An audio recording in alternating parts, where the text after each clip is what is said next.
Welcome to individual study. आज है 13 जून। हम देखेंगे इससे संबंधित सभी महत्वपूर्ण करंट अफेयर को, साथ ही हर प्रश्नों से रिलेटेड इंपॉर्टेंट जीके फैक्ट को भी। इसी के अंतर्गत आज का पहला प्रश्न है कि इनमें से किसे विश्व खाद्य पुरस्कार से सम्मानित किया गया है। तो यह काफ़ी एक बड़ी पुरस्कार है, इसे कृषि जगत का नोबेल भी कहा जाता है। तो इससे आपको याद रखना है कि अभी किन्हें दिया गया है। तो ऑप्शन देख सकते हैं। चलिए इसे थोड़ा ऑप्शन से छांटने का प्रयास करते हैं। जैसा कि पहला है एम नेत्रा। एम नेत्रा के बारे में बताया गया था कि इन्हें अभी हाल ही में UNADAP का गुडविल एम्बेसडर चुना गया था। किसके लिए? तो गरीबों के लिए। इन्होंने अपनी 5 लाख की जो इनकी पढ़ाई की रकम थी, उन्होंने लॉकडाउन में गरीबों की मदद के लिए दे दिया था। तो ऐसा किन्हें चुना गया था? तो एम नेत्रा को। तो आंसर ए छट गया। बी क्या है? राजीव जोशी। तो जैसा कि आपको पता होगा, राजीव जोशी को क्या चुना गया था? तो इस बार इन्वेंटर ऑफ द ईयर पुरस्कार के लिए सम्मानित किया गया था। क्या? तो फिर से इन्वेंटर ऑफ द ईयर, जितने भी आविष्कार होते हैं उसके लिए इन्हें वार्षिक रूप से चुना गया था। तो ये आपको याद रखना है किन्हें? तो राजीव जोशी को। नेक्स्ट है डॉक्टर रतन लाल। तो आज का आंसर यही है, डॉक्टर रतन लाल यही है। और डॉक्टर रतन लाल देख सकते हैं ये। नेक्स्ट है वनीजा रूपानी। वनीजा रूपानी के बारे में तो बताया गया था कि यह एक छात्रा है। कहाँ? तो अमेरिका की छात्रा है, भारतीय मूल की हैं।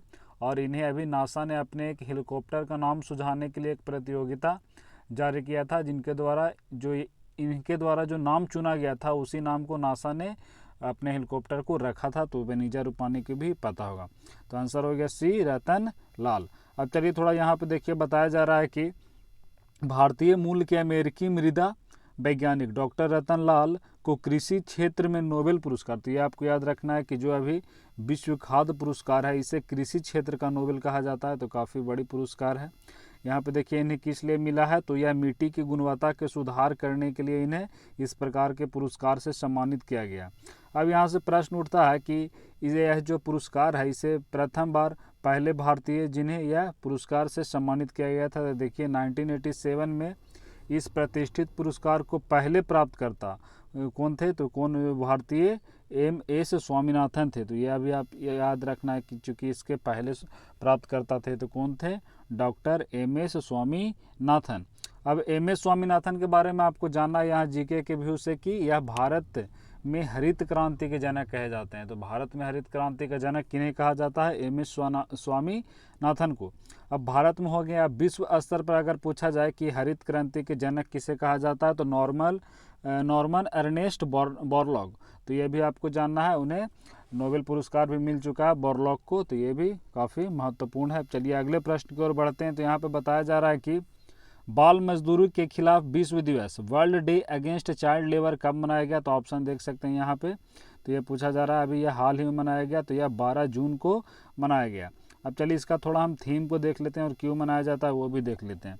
देखिए जैसा कि यहाँ पे बताया गया है कि विश्व बाल श्रम निषेध दिवस, जितने भी बाल श्रम है, बच्चों से काम लिया जाता है, उन्हें पढ़ाई के बदले, जहाँ उन्हें शिक्षा प्राप्त करनी चाहिए, बदले में उनसे काम लिया जाता है। तो उसी को देखकर यह दिवस मनाया जाता है। तो इसका थीम इस बार का क्या है देख सकते हैं। कोविड-19 protect children from child labour now more than ever. तो 2020 की इसकी थीम है। अब चलिए इसको स्टार्ट कैसे हुआ, थोड़ा हम इसके बारे में जानते हैं। तो यहाँ पे बताया गया है कि इंटरनेशनल लेबर ऑर्गेनाइजेशन, यानी कि अंतर्राष्ट्रीय श्रम संगठन के द्वारा इसे ऑर्गेनाइज किया जाता है। तो ILO के बारे में भी जानना है कि यह इंटरनेशनल लेबर ऑर्गेनाइजेशन है, इसका गठन कब हुआ था? तो 1919 में हुआ था। साथ ही में यह भी अभी जो मनाया गया world day against child labour, क्यों मनाया गया? तो बच्चों की अच्छे भविष्य के लिए, उन्हें मजदूरी से छुटकारा पाने के लिए ऐसा किया जाता है। अब चलिए अगले प्रश्न यहाँ पे कहा जा रहा है कि किस राज्य की सरकार ने जगन्ना चेदोडू योजना की शुरुआत की है? तो देख सकते हैं ये नाम ही स्पष्ट है कि साउथ इंडिया का नाम है, तो आप इसे समझ सकते हैं। तो ये किसके द्वारा किया गया? हालांकि ऑप्शन भी सारे साउथ के दिए गए हैं। तो ये आंध्र प्रदेश के द्वारा किया गया है। आंध्र प्रदेश के बारे में तो आपको पिछले बार ही बताया गया था कि थोड़ा इस बार भी देख लीजिए मैप में। ये रहा आंध्र प्रदेश, जैसा कि देख सकते हैं। आंध्र प्रदेश से ही अलग हुआ था कौन? तो तेलंगाना। ये रहा तेलंगाना का मैप। तेलंगाना कब? 2 जून को ही अलग हुआ था 2014 में। तो ये भी आपको याद रखना है। साथ ही आपको ये भी जानना है कि जो आंध्र प्रदेश है, यहाँ के मुख्यमंत्री कौन है? तो YS जगन मोहन रेड्डी। और यहाँ के जो अभी गवर्नर हैं, राज्यपाल हैं, विश्व भूषण। साथ ही यहाँ के नेशनल पार्क के बारे में बताया गया था कि 2 नेशनल पार्क के बारे में आप याद रखिएगा। तो वो दोनों नेशनल पार्क कौन कौन थे, तो जैसा कि बताया गया था राजीव गांधी नेशनल पार्क के बारे में और श्री वेंकटेश्वर नेशनल पार्क के बारे में। शेषाचलम पहाड़ी यहीं पे है, जो तिरुपति मंदिर है उसी पहाड़ी पे स्थित है। और वह एक क्या है, तो जैव मंडल आरक्षित क्षेत्र भी है। तो इतनी सारी बातें आपको जानना है। इसे भाषा के आधार पर पहली बार अलग किया गया था तो 1953 में किया गया था, और नवंबर में या अक्टूबर में, तो अक्टूबर में किया गया था, 1 अक्टूबर को। अब चलिए अगले प्रश्न की ओर बढ़े। तो यहाँ पे देखिए क्या बताया जा रहा है। यहाँ पे बताया जा रहा है कि किसने अपने पहले high rise overhead equipment OHE को चालू करने का नया विश्व रिकॉर्ड कायम किया है। तो यह किसके द्वारा किया गया, अभी भारतीय रेलवे के द्वारा किया गया है। यहाँ पर देख सकते हैं कि इसे पश्चिमी रेलवे ने सफलतापूर्वक विद्युतीकृत क्षेत्र को डबल स्टैक कंटेनर ट्रेन बनाया है। इसके साथ ही भारतीय रेलवे ने OHE क्षेत्र में उच्च पहुंच वाले पैनोग्राफ के साथ डबल स्टैक कंटेनर ट्रेन चलाने वाला पहला रेलवे बन गया है। तो ये आपको याद रखना है। अब चलिए अगले प्रश्न की ओर बढ़े। तो यहाँ पर पूछा जा रहा है कि किस राज्य ने मास्क को डिस्पोज करने के लिए बीन 19 और UV स्पॉट नामक डिवाइस लॉन्च किया है। तो ऐसा किसके द्वारा किया गया, अभी केरल के द्वारा किया गया। तो यहाँ पे देख सकते हैं कि इस स्वचालित मशीन का जो अभी किया गया है, इससे पर्यावरणीय क्षति को रोकने में मदद मिलेगी। अब कैसे मिलेगी, तो इसको देखिए, मैं अभी क्वेश्चन में ही बताया गया इसका कार्य क्या है। तो देख सकते हैं मास्क को डिस्पोज, अगर कोई व्यक्ति है मास्क को यूज़ करने के बाद सड़क पे फेंक देता है, तो ये जो मशीन है क्या करेगा, पहले तो जो UV स्पॉट देख रहे हैं उस मास्क को क्या करेगा, तो उसमें जितने भी वायरस हैं उसको नष्ट कर देगा, और दूसरा बीन है वो सारे को एक जगह ऑब्जर्व कर लेगा। तो आप समझ सकते हैं ऑब्जर्व भी करेगा तो वो कीटाणु रहित रहेगा, सभी को इकट्ठा कर लेगा। तो यहाँ पे देखिए वही बात यहाँ पे बताया गया है कि इसके एक कंटेनर के अंदर गिराए गए मास्क को पहले एक प्रक्रिया द्वारा डिसइंफेक्ट किया जाएगा, यानी कि जितने भी सूक्ष्म कीटाणु है उससे डिसइंफेक्ट किया जाएगा, यानी कीटाणु रहित किया जाएगा। और यह जो बीन है उसके अंदर जो दूसरा कंटेनर में फिर डाल दिया जाएगा। और UV स्पॉट के बारे में बताया गया कि UV जो अल्ट्रा वायलेट स्पॉट पर आधारित बहुउद्देशीय डिसइंफेक्टर है, जो आंतरिक सतहों को UV लैंप के साथ डिवाइस वायरस को निपटान करने में कारगर होगा। अब देखिए यहाँ पे अगला प्रश्न बताया जा रहा है कि किस राज्य के वन विभाग ने राज्य के बड़े जैव विविधता पार्क यानी कि बायोडाइवर्सिटी पार्क का शुभारंभ किया है। तो ऐसा किसके द्वारा किया गया है, अभी देख सकते हैं यह उत्तराखंड के द्वारा किया गया है।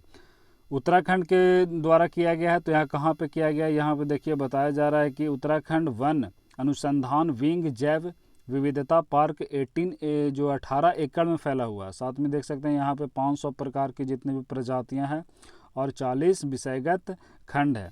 इस पार्क को खोलने का उद्देश्य क्या है, तो मानव जीवन में प्रत्येक पौधे के महत्व को प्रदर्शित करना है, कि जितने भी पौधे हैं उसका कई न कई रूप से हमारे लिए महत्वपूर्ण है। तो उसी के बारे में आपको वहाँ पे जागरूक किया जाएगा।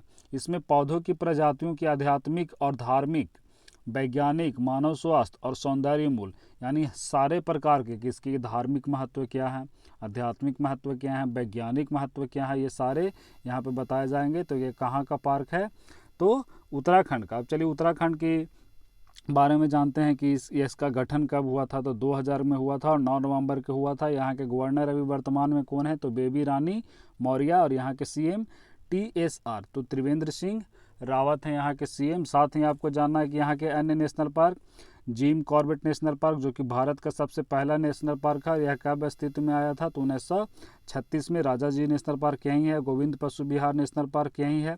यहाँ के जितने भी लेक हैं उसके बारे में बताया गया था। झील के बारे में रूपकुंड, जिसे रहस्यमयी लेक भी कहा जाता है। साथ ही भीमताल, सात ताल, नौकुचिया ताल, ये सारे कहाँ के हैं, तो उत्तराखंड के। दर्रा बताया गया था महत्वपूर्ण। ऐसे तो अन्य दर्रे हैं, लेकिन आपको बताया गया था कि नीलिमा से याद रखेगा, नीति दर्रा, लिपुलेख दर्रा और माना दर्रा, ये सारे कहाँ की हैं, तो उत्तराखंड की है। अगला प्रश्न देखिए, यहाँ पे बताया जा रहा है कि किस देश ने सोहोजोधा नामक एक पहल की शुरू की है। तो ऐसा किसके द्वारा भी किया गया है, बांग्लादेश के द्वारा किया गया है। इसकी राजधानी कहाँ है, तो ढाका है। यह अस्तित्व में कब आया था, तो 1971 में। प्रधानमंत्री उस समय कौन थी तत्कालीन, तो इंदिरा गांधी था, उन्हीं के द्वारा। यह पाकिस्तान का जो पूर्वी क्षेत्र था उसे आज़ाद कर एक नया देश के रूप में घोषित किया गया था। तो बांग्लादेश के बारे में भी आपको जानना है। अभी यहाँ के जो प्रधानमंत्री हैं वे कौन है वर्तमान में, तो शेख हसीना, वे किनकी बेटी हैं, तो शेख मुजीबुर रहमान की, जो कि बांग्लादेश जब बना था तो उस समय वे पहले प्रधानमंत्री थे। अब चलिए हम अगले प्रश्न की ओर यहाँ पे बढ़ें। तो आपको ये भी जानना है कि जो सोजोदा जो है यह है क्या, तो यह कोविड-19 उपचार से ठीक हुए रोगियों की जो प्लाज्मा थेरेपी की बात की जा रही थी कि प्लाज्मा निकालकर अगले व्यक्तियों में दिया जाएगा, तो उसी प्रकार का यह एक पहल है। अगला प्रश्न है कि इनमें से किसने स्वतंत्रता सेनानियों के कल्याण के लिए नई समिति का पुनर्गठन किया है, तो ऐसा किसके द्वारा किया गया। जितने भी स्वतंत्रता सेनानी हैं उनके कल्याण हेतु तो यह गृह मंत्रालय के द्वारा किया गया। अब इनके नाम याद रखिएगा कि यह किनके द्वारा किया गया, तो यह नाम इम्पोर्टेंट हो जाता है। जी किशन रेड्डी, या राज्य मंत्री के तौर पर हैं गृह मंत्रालय में। जैसा कि आप समझते होंगे राज्य मंत्री होते हैं, अतिरिक्त प्रभार के अलावा और अन्य कई मंत्रालय होते हैं, तो उसी में यह राज्य मंत्री हैं। तो कौन है, जी किशन रेड्डी। अब यह कार्य क्या है, तो इसमें देश भर के 9 प्रख्यात स्वतंत्रता सेनानियों को भी सदस्य हैं इसमें, जो अभी यह गठन किया गया है। गृह मंत्रालय के पास एक और प्रभाग है जो लगभग 30,000 स्वतंत्रता सेनानियों और उनके परिवारों को पेंशन को वितरित किया जाएगा। तो जितने भी स्वतंत्रता सेनानी हैं उनके लिए ऐसा लाया गया है, उनके परिजन के लिए। अगला देख सकते हैं कि किस केंद्रीय मंत्री ने सहकार मित्र इंटर्नशिप कार्यक्रम का शुभारंभ किया है, तो ये देखिए सहकार मित्र, ऐसा किसके द्वारा किया गया है, तो अभी नरेंद्र सिंह तोमर के द्वारा किया गया। ये कौन है, तो ये केंद्रीय मंत्री हैं। और किस प्रकार का मंत्रालय में ये मंत्री हैं, तो आपको पता होगा ये हमारे कृषि मंत्री हैं नरेंद्र सिंह तोमर। तो इनके बारे में जानना है। ये देखिए ये क्या कार्य करेगा, यहाँ पे पूरा डिटेल बताया गया। अगला प्रश्न है कि किसे medal of the order of Australia से सम्मानित किया गया है, तो अभी हाल ही में किसे किया गया। चलिए इसको थोड़ा ऑप्शन से देखते हैं। यहाँ पे देखिए बताया गया ए वैद्यनाथ, तो इनके बारे में ए वैद्यनाथन, तो ए वैद्यनाथन है, टोनी ड्यून है। तो देखिए इसको सारे को डिटेल ऑप्शन में बता दिया गया है। तो इसका आंसर क्या हो जाएगा, शोभा शेखर। कौन है, शोभा शेखर। रतन लाल के बारे में तो अभी ही बताया गया कि जो विश्व खाद्य पुरस्कार है उससे सम्मानित किया गया था। अब 2 बच गए, ए वैद्यनाथन और दूसरा टोनी ड्यून। तो चलिए इन दोनों के बारे में देख लेते हैं, ये भी अभी करंट में थे। यहाँ पे देख सकते हैं कि जो ए वैद्यनाथन है को योजना आयोग के पूर्व सदस्य थे, जिनका भी हाल ही में निधन हो गया है, तो योजना आयोग के सदस्य रह चुके थे। नेक्स्ट है टोनी ड्यून, तो टोनी ड्यून का भी हुआ है, ये मैनचेस्टर, इनका भी निधन हो गया है। ये मैनचेस्टर यूनाइटेड के यूरोपीय कप विजेता डिफेंडर थे, तो ये जानना है, यूरोपीय कप में ये विजेता रह चुके थे। नेक्स्ट प्रश्न है कि देखिए काफ़ी इंपॉर्टेंट प्रश्न है ये जीके की दृष्टि से। कहा जा रहा है कि साल 2020 के अंत तक कौन सा रेलवे स्टेशन दुनिया का सबसे लंबा रेलवे प्लेटफॉर्म वाला रेलवे स्टेशन होगा, तो ये आपको जानना है। तो किसका होगा, अभी तक कौन है, तो ये आपको जानना है कि वर्तमान में जो ये बात की जा रही है गोरखपुर के पास है। जो गोरखपुर है वह भारत का सबसे लंबा रेलवे स्टेशन है। इसकी लंबाई कितनी है, जो रेलवे स्टेशन है इसकी जो प्लेटफॉर्म है सबसे लंबी है, और वह गोरखपुर के प्लेटफॉर्म की लंबाई कितनी है, तो 1366 मीटर। लेकिन बात की जा रही है कि हुबली रेलवे स्टेशन पर जो एक नया प्लेटफॉर्म बनेगा जो लगभग कुछ महीनों में बनकर तैयार हो जाएगा, तो यह भारत का सबसे लंबा रेलवे प्लेटफॉर्म होगा। और इसकी लंबाई कितनी होगी, तो इसकी लंबाई 1400 मीटर होगी। तो आपको याद रखना है कि और इसकी चौड़ाई 10 मीटर होगी, तो यह भारत का सबसे बड़ा होगा। तो ये जीके के पॉइंट से काफ़ी इम्पोर्टेंट हो जाता है। अब कर्नाटक के एक और ऐप था कोरोना वॉच ऐप, तो ये भी आपको याद रखना है, कर्नाटक के द्वारा लॉन्च किया गया था। साथ ही अभी करंट में था कि कर्नाटक ने अभी ऑनलाइन शिक्षा को क्या किया जा रहा है, तो बढ़ावा दिया जा रहा है। लेकिन कर्नाटक ने क्लास 5 तक के बच्चों को जो ऑनलाइन शिक्षा है उसको बंद कर दिया गया है कि इनको ऑनलाइन शिक्षा नहीं दिया जाएगा। क्यों, क्योंकि जो 5 साल के बच्चे हैं, ऑनलाइन शिक्षा में क्या होता है, कोई भी अगर ऑनलाइन प्लेटफॉर्म है वो आपको पढ़ा रहा है तो आपको क्या करेगा, तो एक तरह से सिलेबस को, जो जितने भी सिलेबस हैं उसको कवर करेगा। लेकिन अगर बच्चों में जो 5वां तक है तो उनको सिलेबस से कोई ज़रूरत नहीं है, उनके बौद्धिक विकास, मानसिक विकास, यही सारे महत्व रखते हैं। तो इसीलिए ऐसा उनके द्वारा बंद कर दिया गया है। अब चलिए तेज़ी से करेंगे कल के प्रश्नों का रिवीजन। आपको करना क्या है, तो वीडियो को रोककर पहले खुद से आंसर को देने का प्रयास करना। इसी में पहला प्रश्न था कल का कि हाल ही में पियरे नकुरुनजीजा का निधन हो गया, या किस देश के राष्ट्रपति थे, तो ये बुरुंडी के राष्ट्रपति थे। नेक्स्ट है कि सौनी योजना किसके द्वारा लाया गया था, तो जो सौनी योजना या गुजरात के द्वारा लाया गया था, तो इसका आंसर डी हो जाएगा। नेक्स्ट कल का था कि गो हत्या पर अभी क्या, तो एक अध्यादेश लाया गया था, तो किसके द्वारा लाया गया था, अपने 65 साल के पहले जो कानून थे उसमें संशोधन करके यह अध्यादेश लाया गया, तो यह उत्तर प्रदेश के द्वारा लाया गया। अगला प्रश्न कल का था कि ऑयल इंडिया लिमिटेड का बागजान तेल, तो आपको याद रखना है कि यहाँ पर अभी आग लग गया है बागजान तेल कुआं में, तो यह किस राज्य में अवस्थित है बागजान तेल कुआं, तो यह आसाम में है। नेक्स्ट प्रश्न था कल का कि किस सोशल मीडिया प्लेटफॉर्म ने भारत में फ्लीट्स नामक, तो जैसे आपको बताया गया था कि इंस्टाग्राम फेसबुक में जैसे स्टोरी नाम की एक सुविधा दी जाती है, जिसमें आप 24 घंटे तक अपने किसी फ़ोटो को वहाँ पे रख सकते हैं, फिर स्वतः वह रिमूव हो जाएगा, तो उसी प्रकार के ट्विटर के द्वारा लाया गया। अगला प्रश्न है कि क्यूएस वर्ल्ड यूनिवर्सिटी रैंकिंग 2021 में 500 यूनिवर्सिटियों में भारत के कितने यूनिवर्सिटी को शामिल किया गया था, तो 8 यूनिवर्सिटी को। तो कितने 500 में, अगर पूछ दिया जाए कि 200 यूनिवर्सिटी में कितने को शामिल किया गया था, तो आप देख सकते हैं। अगर पूछ दिया जाए अंडर 200 यूनिवर्सिटी में भारत के कितनी यूनिवर्सिटी हैं, तो आपको समझना है अंडर 200 में। तो देख लीजिए यहाँ 172वां था हमारा पहला, वह IIT बॉम्बे। दूसरा आप देख सकते हैं यहाँ पे कौन था 125वां, ये 185 था, ये कौन था, इंडियन इंस्टीट्यूट ऑफ साइंस। और 193 था कौन, तो वे IIT दिल्ली। तो देखिए 3 है। अगर 200 में पूछा जाए कि कितने को शामिल किया गया है, तो 3 को। अगर पूरे 500 में पूछा जाए तो 8 को। अगला प्रश्न कल का था कि भारत सरकार ने बांस आयात पर लगने वाले सीमा शुल्क को 10% बढ़ाकर कितना कर दिया है, तो 25% कर दिया है। अगला है कि TCS ION के साथ हाल में कौन सी सरकारी संस्था ने साझेदारी की है, तो ये राष्ट्रीय कौशल विकास निगम ने किया है। नेक्स्ट प्रश्न है कि हाल ही में जो गिर राष्ट्रीय उद्यान है वहाँ पर शेरों में वृद्धि दर्ज की गई थी, तो कितने प्रतिशत, तो 29% की वृद्धि दर्ज की गई थी। 2 पुस्तक, इसका आंसर देखिए बताना आपको।